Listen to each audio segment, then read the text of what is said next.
Чи ми ще зійдемося знову? Чи вже навіки розійшлись? І слово правди, і любові в степи і дебрі розвели.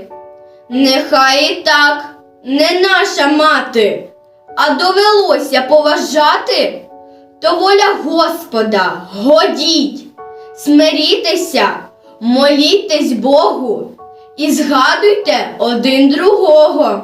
Свою Україну любіть, любіть її во время люте, в останню тяжкую минуту. За неї Господа моліть.